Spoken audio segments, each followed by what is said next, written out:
D Bose ಅವರು ಮತ್ತೆ ವಿಜಯಲಕ್ಷ್ಮಿ ಅವರು ತುಂಬಾ ಅಂದ್ರೆ ತುಂಬಾನೇ ಖುಷಿಯಾಗಿದ್ದಾರೆ. ಅವರ ಅನ್ಯೋನ್ಯತೆ ಇಲ್ಲೇ ಫೋಟೋದಲ್ಲೇ ಗೊತ್ತಾಗುತ್ತೆ. ಹೆಚ್ಚಾಗಿ ವಿಜಯಲಕ್ಷ್ಮಿ ಅವರು ಕೂಡ ಫಾರ್ಮ್ ಹೌಸ್ ನಲ್ಲಿ ಸಮಯವನ್ನ ಕಳೆಯಲು ಇಷ್ಟಪಡ್ತಾರೆ, ಪ್ರಾಣಿಗಳ ಜೊತೆ ಬೆರೆಯುತ್ತಾರೆ. ವಿಜಯಲಕ್ಷ್ಮಿ ಅವ್ರಿಗೂ ಕೂಡ ಪ್ರಾಣಿ ಪಕ್ಷಿಗಳು ಅಂದ್ರೆ ತುಂಬಾನೇ ಇಷ್ಟ. ಪಕ್ಷಿಗಳ ಜೊತೆ ಸಮಯ ಕಳೀತಾರೆ. ಅವರ ಫಾರ್ಮ್ ಹೌಸ್ ನಲ್ಲಿರುವಂತಹ ಕುದುರೆಗಳ ಜೊತೆ. ಮಗ ವಿನೀಶ್ ಕೂಡ ಅಷ್ಟೇ, ರಜೆ ಬೇರೆ ಇದೆಯಲ್ಲ, ಅಲ್ಲಿ ಹಾರ್ಸ್ ರೈಡಿಂಗ್ ಪ್ರಾಕ್ಟೀಸ್ ಪ್ರತಿದಿನವೂ ಕೂಡ ಮಾಡ್ತಾರೆ. ಇನ್ನುಳಿದಂತೆ ಹಸುಗಳನ್ನ ನೋಡುವುದು, ಟೇಕ್ ಕೇರ್ ಮಾಡುವುದು, ಹಾಲ್ ಕರೆಯುವುದು, ಈ ರೀತಿ ಎಲ್ಲ ವಿಜಯಲಕ್ಷ್ಮಿ ಅವರು ಕೂಡ ಫಾರ್ಮ್ ಹೌಸ್ ನಲ್ಲಿ ಪ್ರತಿದಿನ ಚಟುವಟಿಕೆ ಕಾರ್ಯಕ್ರಮಗಳಲ್ಲಿ ಭಾಗಿಯಾಗ್ತಾರೆ. ಇನ್ನುಳಿದಂತೆ ಬೆಂಗಳೂರಿನ ಮನೆಯಲ್ಲಿ ಅಪಾರ್ಟ್ಮೆಂಟ್ ಅಲ್ಲಿ ಇರ್ತಾರೆ. ವಿಜಯಲಕ್ಷ್ಮಿ ಅವರು ಡಿಬೋಸ್ ದರ್ಶನ್ ಅವರು ಅನ್ಯೋನ್ಯವಾಗಿ ಇರುವ ಕಾರಣ ಫ್ಯಾನ್ಸ್ ಗಳಿಗೆ ತುಂಬಾನೇ ಖುಷಿಯಾಗಿದೆ.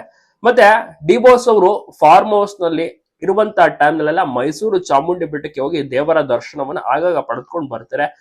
ದೇವಿಯ ಒಂದು ಕೃಪೆ ಡಿಬೋಸ್ ಅವರ ಮೇಲೆ ಇದೆ, ತುಂಬಾನೇ ನಂಬುತ್ತಾರೆ ದೇವಿಯನ್ನ. ಸೊ ಹೀಗಾಗಿ ರೆಗ್ಯುಲರ್ ಆಗಿ ವಿಸಿಟ್ ಮಾಡ್ತಾನೆ ಇರ್ತಾರೆ ಡಿಬೋಸ್ ದರ್ಶನ್ ಅವರು. ಸದ್ಯಕ್ಕೆ ಡೆವಿಲ್ ಸಿನಿಮಾ ಚಿತ್ರೀಕರಣದಲ್ಲಿ ಬ್ಯುಸಿ ಆಗಿದ್ದಾರೆ.